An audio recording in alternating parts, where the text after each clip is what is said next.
Okay, I think we are live. Hi everybody, welcome along to this SGDA event. I'm delighted to say that we have Dr. Carla Brown with us from Game Doctor.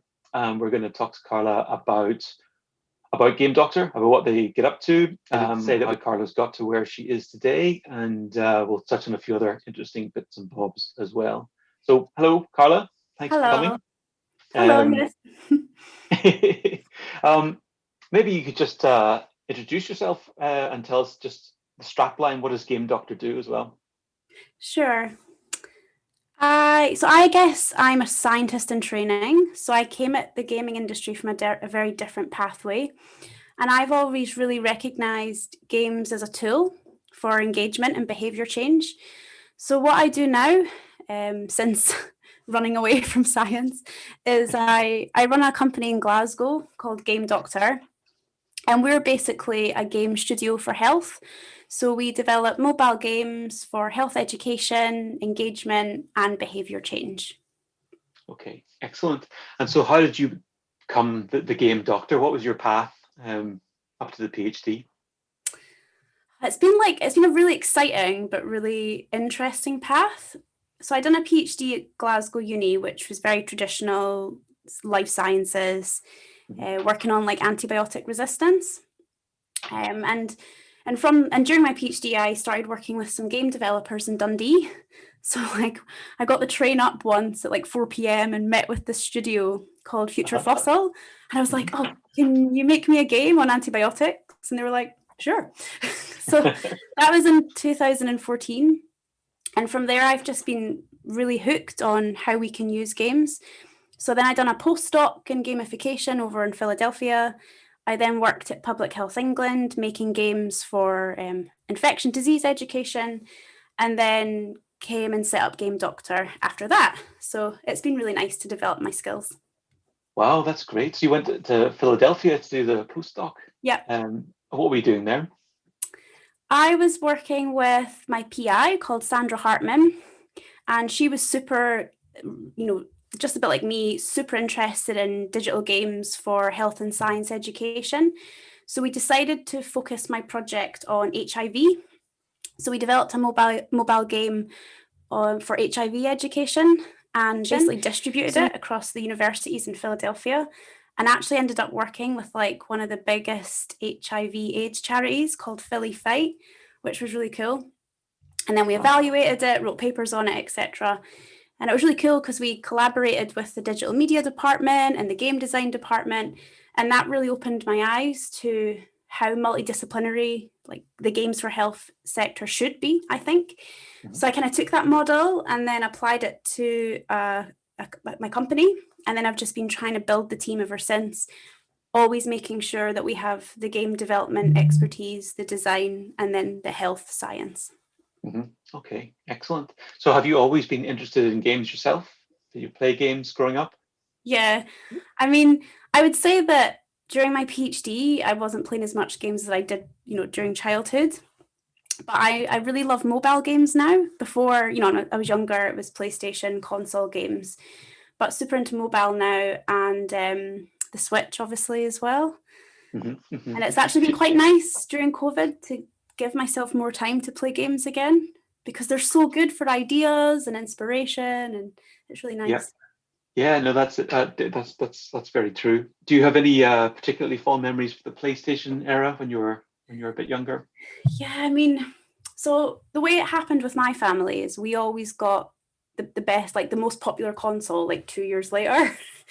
So yes, that sounds familiar. Wee bit of a skint family. No, I'm joking. But yeah, so I'd go to my neighbour's house and we'd just play Crash Bandicoot, Rayman for hours and hours. And that memory of just being with your friends for hours and staying up till like 11 p.m. at night and, completing levels. Like for me, they're always really good memories and stuff that I now try and like reproduce with my boyfriend. So we quite love like the old classics like Streets of Rage, Sega Mega Drive.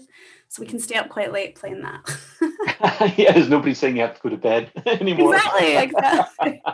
Yeah, it's just it's a nice experience playing. And do you think those experiences have kind of stayed with you?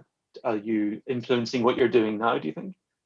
Yeah, I think so. But what I would say is, compared to when I was younger, my attention span is so short now. And I think that is having a massive impact on the games that we make. So I am quite excited by the casual gaming genre. I think it's really cool for teams like ours that don't always have the biggest budgets, but really want to deliver full products for our partners. And it's also just such a nice activity if you're, end of the day, you're a bit stressed or a bit tired, you've got that 15, 20 minutes and you just have a bit of banter on your game, which is nice. Yeah. Yeah, no, that sounds very familiar, and also the not having time to play games during your PhD sounds familiar. Yeah. That's great. So I want to talk a little bit about Game Doctor as a business. Your business model is B to B to C, right? Yes. Could you tell us a little bit about how that works for you? Sure. So just a small disclaimer point in that, for anyone that is setting up a business, we didn't come to this business model straight away. We've pivoted a few times. So what we tend to do with our games is we will sell software development services to businesses, typically public sector, universities, sometimes private companies, and then they distribute the games to their patients or their audiences. So the reason that we do that is because it significantly cuts down on marketing costs, which again is super helpful when you are working with the lower end budgets, which health professionals tend to have access to for initial products. Yeah. So I'll give you like a bit of an example. So we worked with a researcher last year for COVID at University of West Scotland, and we helped him develop an empathy training tool game. So we developed the software, tested it, done all the design, etc. But then it was published on the university Google Play Apple accounts, and then they handled the distribution to students and their audiences. Right. So that was quite nice. I mean, we do also do in-house development as well. So we have our own IP. There's a game that we're working on I can talk about in a minute. And that, of course, we have to focus on making sure we can get marketing funds to cover that. Yeah, that's a clever model then, because you kind of you don't have that risk associated with the marketing costs. Yeah, exactly. So if you like, you're doing a mixture of kind of not work for hire, but something along that lines, and also working on your IP at the same time. Exactly, yeah. So what we tend to do with our customers, which has kind of worked well so far, is we try and retain IP of the source code, the analytics and the data. So it allows us to adapt it for different projects. And basically our goal as a company, and this is the second pivot in the business model. So we don't want to be seen as a software provider. We want to be seen and recognized as a data company. So what we've been piloting with our COVID vaccine game is how effective game analytics is as a tool for measuring health behaviors across communities. So we've been trying to get funding. We could talk about that in a minute as well. We've been trying to get funding to really scale up our analytics so that we can use it as a tool for health surveillance. Okay. Internationally. Yeah. Oh, fantastic! And is this Remedy Quest? Am I right in thinking it's your Remedy Quest? Yeah, you've got to get the name in. You got to totally. The name. Yeah. No, that's really interesting. Sorry, go on. No, I was just going to say, so Remedy Quest is quite a nice story because we managed to secure, just over £50,000 from Innovate UK, which we used to fund the user research, the design phase, and the prototyping phase, basically. So we done a soft launch of a very basic prototype last year in the UK and US, got quite a lot of data from that, which is now being analysed by a data science student at Heriot Watt. And then we're using all the findings for that to update the game, which is we hopefully plan to release in October. And that work's been absolutely, facilitated and just improved so much by my new business partner who is from the gaming industry. So that's really good. Okay. And we were chatting about him a little bit beforehand. All good things if he's watching, but on holiday. Okay, good. I hope he's not watching then. What has he brought, do you think, to the mix then from the games industry? Yeah. My business partner, his name's Patrick Shaw. He's from Michigan in the United States. And we actually met about 2 years ago on LinkedIn. Like he just messaged me. He was like, hey, I'm super into games for health too. We should have a meeting. So Patrick's from the gaming industry. He used to work at The Sims, Disney. He was a serious games lecturer at University of Michigan. And now he works for quite a high-profile AAA studio part-time. So he's part-time with us. Mm-hmm. But it's just, do you know what? It's been amazing to have him because I'm amazing at building relationships. I'm amazing at recognizing trends in health. I'm really good at the data side, but I'm not a skilled game designer. So when he has been updating Remedy Quest, he keeps asking me all these questions. He's like, Carla, why is this button or why is this strategy not the same? And I'm like, dude, I don't know. So he has, he's got the skills that we need. Yeah. Because Yeah. up until now, I would describe our games as really excellent tools for education and data collection.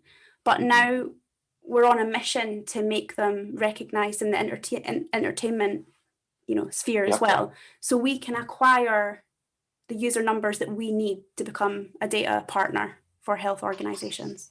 Right. Yeah. I mean, and that's so hard to do, balancing the serious aspects of the serious game with the game, right? Okay. It's a constant struggle. Yes. You've maybe come across the phrase chocolate covered broccoli. That's exactly what Patrick says all the time. Right. Okay. Actually, we'll skip ahead to a question I was going to ask you about your team. So obviously you've put together quite a team, Patrick being a recent addition, but how have you gone about assembling your team as a whole? Yeah. So I actually use a model where we only employ 3 to 4 people and we outsource with contractors and freelancers. So a lot of our artists and developers are contractors from Scotland. And to be honest, it's been really good because it keeps overheads low when you're trying to grow. The way that I've built the team or built my group of people that I work with, I always look for people that really understand purpose-driven games. I really like to work with people that are very honest and transparent with their skill set. And typically what we do, and this works both ways, is we'll do like a really small project first to pilot our relationship. And then sometimes we'll part ways or sometimes we'll keep working together. And that always seems to work really well because you can kind of suss each other out. Yeah, that's a great idea. I love that relationship pilot. That's try before you buy or something like that. I don't know.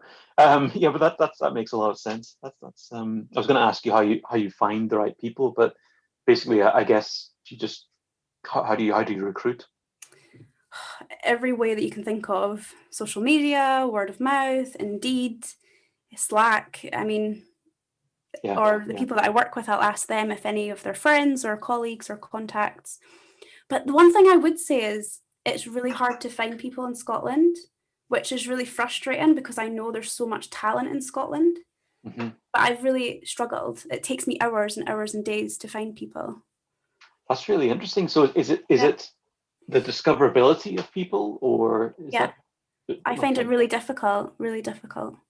Okay. Especially because we've got so many universities that are dedicated to games. I find it really hard. That's interesting. I wonder, any idea, in an ideal world, if we have a magic wand, how would we fix that? I think we need, so I know obviously we've got some amazing resources, Scottish Games Group, the Scottish Game Developers Associations, but I think a really formal matchmaking service would be great. And I'm not trying to second guess the reasons why people don't put themselves out there, but I think, and I'm self-employed, so I know the same. It can be quite exhausting trying to find jobs and people messing you around and people having no budget and you're wasting time. And I think we need a really honest, transparent matchmaking service where people can say, look, this is my budget. I don't want to waste your time, etc. Yeah, people have funny ideas about budgets and what it costs to make a game, don't they? It's okay. I want to go back to the business side a little bit and talk about some of your clients. You've had quite a range of different partners that you've worked with. Could you give us a flavor of who those might be? What kinds Yeah, of people? sure. At the moment, we're actually working with a university in Cambridge called Babraham Institute. So I can't say much about the game because it's not released yet, but we've been working with a really, expert, amazing group of immunologists there on a COVID vaccine related game, which was funded by EU Horizon 2020 and or is it Orion Science?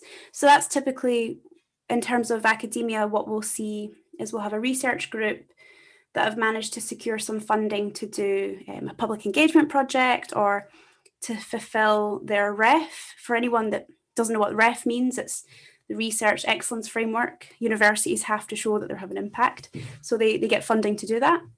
So yeah, we've worked with Babraham, Cambridge Uni as well, Glasgow. We worked with Strathclyde Uni, Professor Paul Hoskinson, on like a antibiotic search game where you like sample from the soil and the ocean. So he uses that at science festivals. But then on the other hand, we work with public sector. So we've been really, really pushing very hard to work with Abu Dhabi Department of Health this year on a obesity related game. And that's kind of it's the government academia strands that we really work with the most. Okay, that's interesting. I mean, you mentioned this earlier on, but the Horizon 2020 brought me to the idea of funding. I mean, just how hard is it to find funding for game projects? It's getting much harder than it was.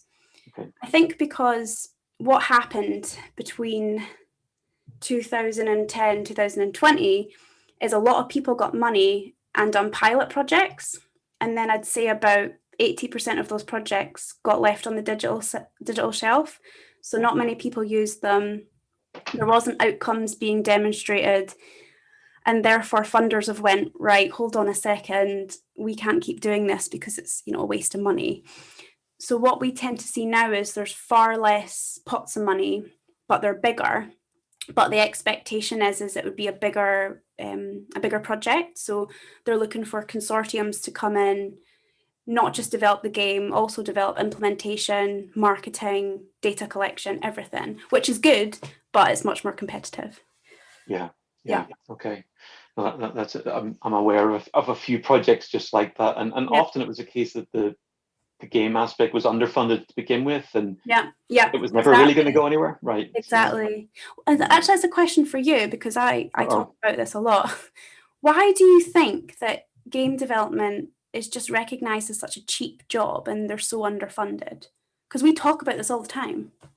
I think it's a bit like back when I did web design, or friends who are actors or musicians, it's perceived as something that is a hobby or fun. I think this is my personal theory. I have no idea. Yeah. But I think it's that it's perceived as something that's just a hobby, and people will just do it on the side. But also, it's like a black art to most people. They don't really have any frame of reference. They don't really know how to cost it. So that's my 2 cents anyway. It's not about me. That makes exact sense. Because there has, sometimes we get people contact us, and I'm not kidding when I say this, and for the reasons that you said, inquiring about a game for £500 software. Right. And it's just really hard because it's trying to educate people like that, but then also when you do tell them the real budget, you kind of isolate them, which is really hard as well. Yeah. That's tough.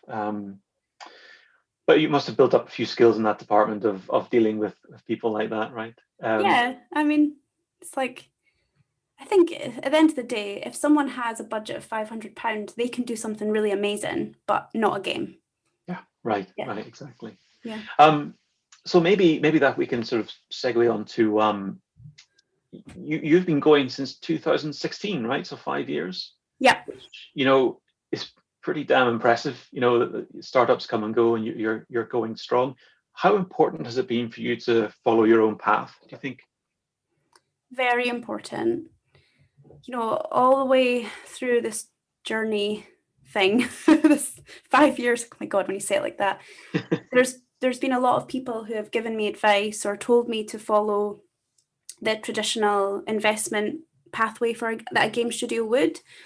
And I've always felt that we're not a traditional game studio. We're not looking for the vertical slice, publisher route. That's not really what we want to do. We want to build up partnerships, get as much data as possible, build our assets, grow, improve our methodology so that we can build the company into something that can be sold. Mm-hmm. So that's been my plan. But then I'm not going to sit here and lie and say that I've not had months or years where I've went off piste. It's sometimes you see a project and you see so much potential and you do the project and you think, if I just asked 3 more questions in the scoping phase, mm-hmm. I would have found out that this project wasn't for us. So actually, this year I've turned down more stuff for the company than ever before, but it's because I'm so focused on us mm-hmm. sticking to our business goals, mm-hmm. because we can't just keep doing fun, exciting projects that really aren't going to take us to the goal that I described a minute ago. Yeah. No, that's me. I think that's a really useful insight in itself. So if we roll it back a little bit, so obviously you started this company from scratch. I mean, what was your first step? How did you even just get started? Companieshouse.com, registered company. Okay, that was an easy answer. Paid £13. All right. What's the next step then? Oh God, that's like. So I think So when I decided to start the company, it's because I had this really, after your PhD or after your degree, you have this confidence, this energy, and I was really riding on that confidence, and I was like, I can do something really great here. So registered the business. And this will never happen, so don't think this is what happens. And then we got a client the week after. Right. This never happens though. This is not. We got a client the week after, and it ended up being a big two game project, which had to be delivered in 5 months. Right. Yep. So I had to find developers, artists. I had to find hardware people. We ended up working with 5X, which are an exhibition producer. Right. And it was for University of Aberdeen. So that happened. We done that project, and then it went quiet for a year.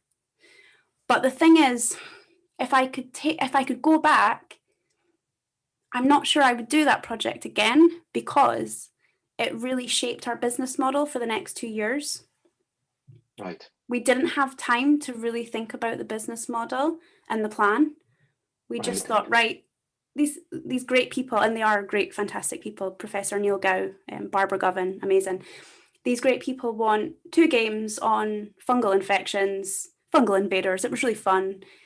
It got taken around the whole of the UK, Royal Society, and it was great, but it really pushed us to that software provider work for hire model. Mm-hmm. Yeah. So. Right. Yeah. Well, that leads on nicely to the next question about, in terms of how do you spend your money effectively? How do you know what to spend money on? Because money is limited, right? Yeah.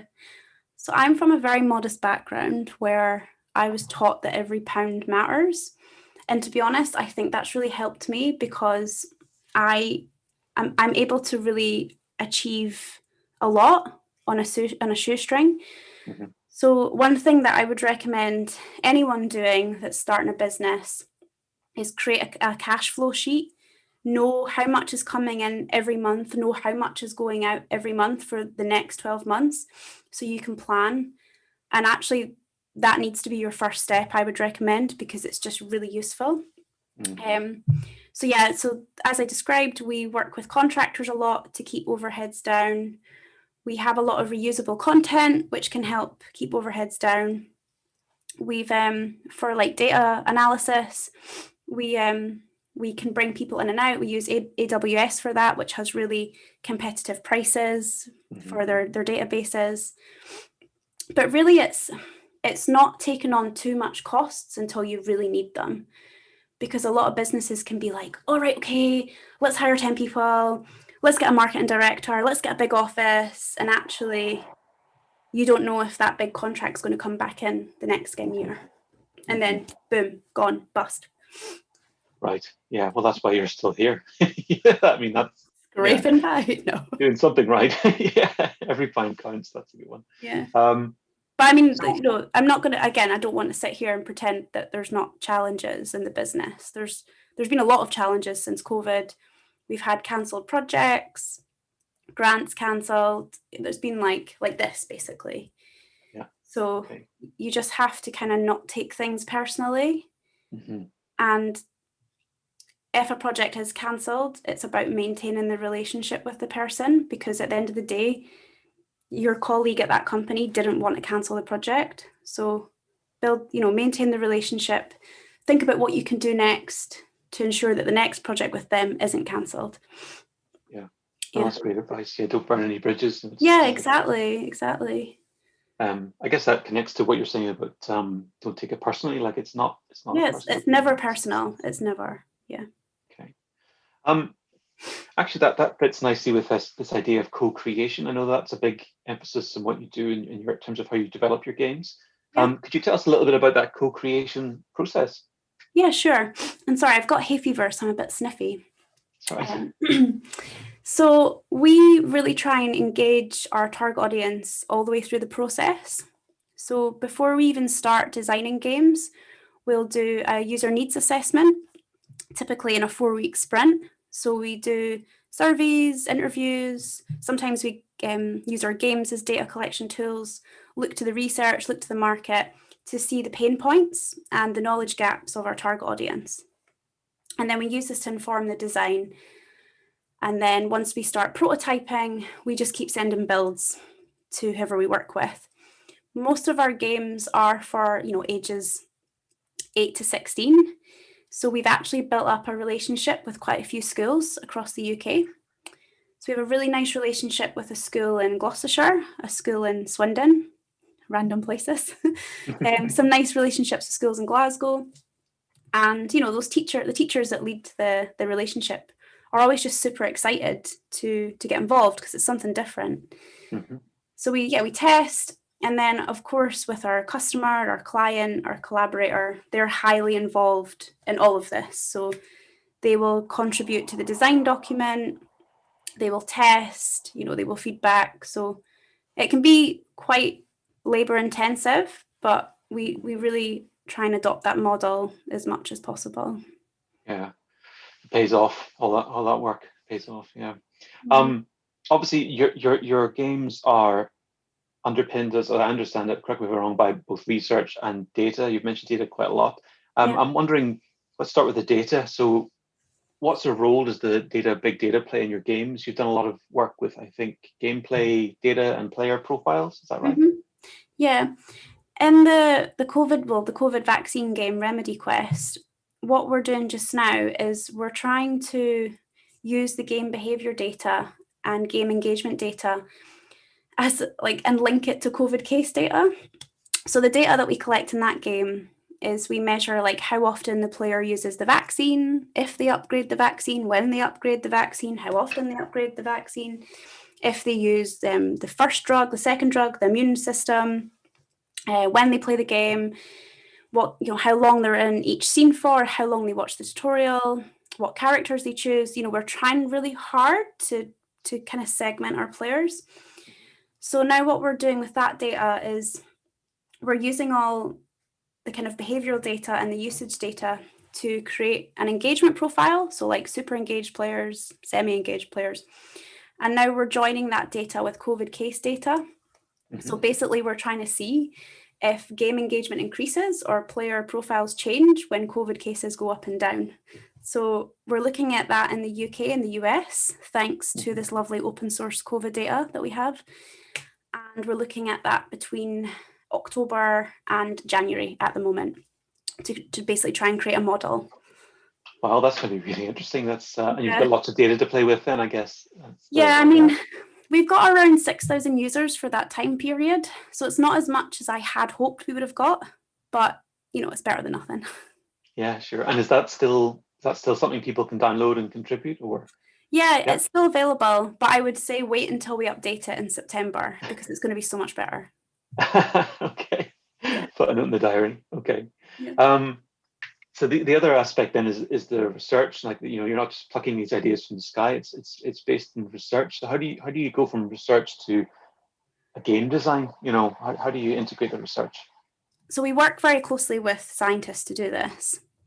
So typically what we do is we'll sit down and really understand the science or the health area that they're working in. We then try and understand what the biggest challenge and barrier is for the target audience to understand, and really what messages are being lost. So we start with that, and then we look for metaphors, we look other games. I mean, to be honest, we always look at just games already exist that we can be inspired from. And then we typically will work with the client to create 2 or 3 really basic concepts, and then they pick one, and then we just go straight from there. We start the design document, prototyping. Okay, all right. You make it sound so simple. I think the good thing is because I've worked in science and I've been the person who's at a conference using jargon all day, but then I've also been the person talking to my dad who's like, oh, I've sort of been able to develop this skill set in my head where I can find a metaphor for science. And then when I pass that on to the my developers or Patrick, they can be like, hold on a second, this could be a great game idea. So yeah, I kind of give them the foundations, and then they make it. Yeah. I like that idea of it being a metaphor. So you take something complex, scientific, and then use a metaphor in a way that translates to a game. Okay, that's cool. Kind of related to that is there's a learning angle, obviously, to many of your games. Yeah. Why do you think games are good for learning? To be honest, there's so many reasons that we could spend a whole hour talking about it. But the biggest reason for me is how visual and how personalized it is. So, when someone sits down and plays a game, they're playing it based on their own experiences, their own perceptions, their own knowledge, and they're interacting it in a way that's completely different from the person beside them. So you can control what happens, you can replay things, you can see things happening in real life rather than a book or something. But they're just so interactive, and a lot of the time you can become the thing that you're learning about, if that makes sense. Yeah. So this was kind of controversial because it was on HIV, but with the HIV game, we had players in some levels play as the virus, because the goal was to teach them about the receptors that the virus use. We should have made it on quiz. Honestly, I said to my supervisor, you need to remake this for COVID. But in the level, the player was experiencing how hard it is to find that receptor. So there was tons of cells, and every cell had a different receptor profile. So they understood that that's why it can take so long for symptoms to present in HIV, because it takes so long for the virus to find that perfect target. And that's what games can do. I've learned something just from your explanation. So the metaphors. That's really interesting. I that's an area that close to my my interest is games and learning, but so I couldn't help but ask. Finally, I want to kind of touch a little bit on what it's like for you as a female founder in the gaming industry. Has that colored your experience, and what have you learned from it? So do you know what? I actually had a chat with my friend on Sunday about how to talk about this, because it is a very challenging but important topic to discuss. And she's a bit like me. She's a software engineer. She's based in Boston, and we experience a lot of the same things.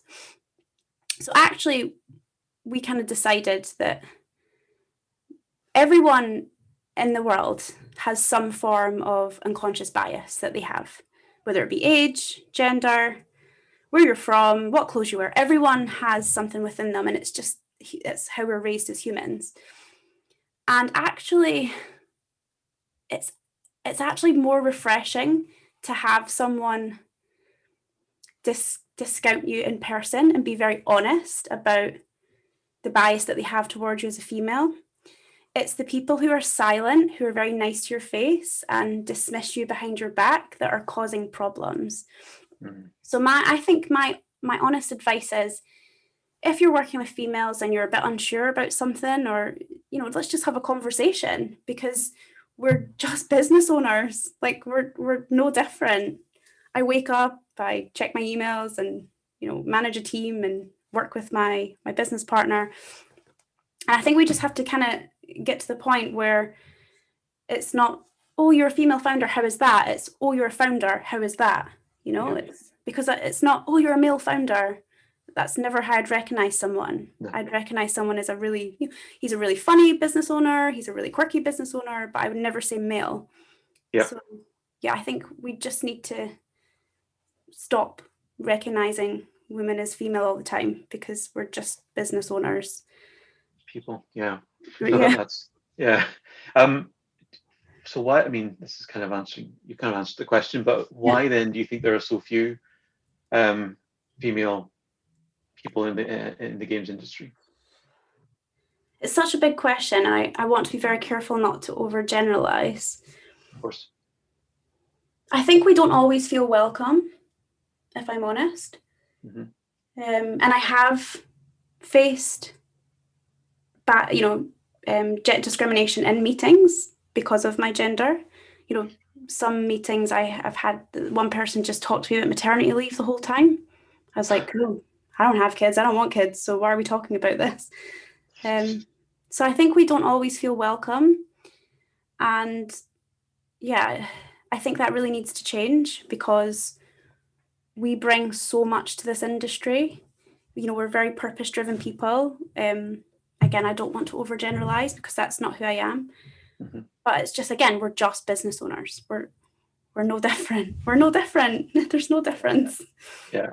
But there's that was going to be my last question about why you think it is good for the industry to have more. Well, I'm doing it now. Female founders. No. So I'm not gonna focus on gender for this answer. Okay. So I want you to imagine that you're hiring for a job, and you want to create a team of 10 developers. And for some reason you decide, and for some reason there's this family where there's like 10 brothers who are all the same, they all act the same. Would you ever hire them? No. Like, you hire different people. It's about diversity, different ways of thinking, different ideas, different experiences. So it's not just gender, it's everything. Like, mm-hmm. Difference and individuality is the key to innovation. You can't just hire the same people again and again and then complain that your company's not growing. Yeah. I mean, I think that goes beyond the games industry, software, exactly. and everywhere. Exactly. Yeah, it's people hire people who look like them, and you end up with tech pros with... Yeah. And so what I would say, just to finish off as well, is, so there's an unconscious bias quiz run by, I think it's MIT, and it's amazing. It opens your eyes. So they ask about gender, race, women in science, women in games, and it's just very quick exercise where you're shown photographs and then you just type, I think it's right or left, but it opens your eyes. And I think people should be open to the fact that they will have unconscious bias, learn what it is, and try and not, and try and overcome it. Yeah, well, that's great. We should. I've seen that. We'll tweet it out from the SGDA. Yeah, do it. It's really good. Yeah. That's brilliant. Anything you want to plug right before we go? What's coming next from Game Doctor?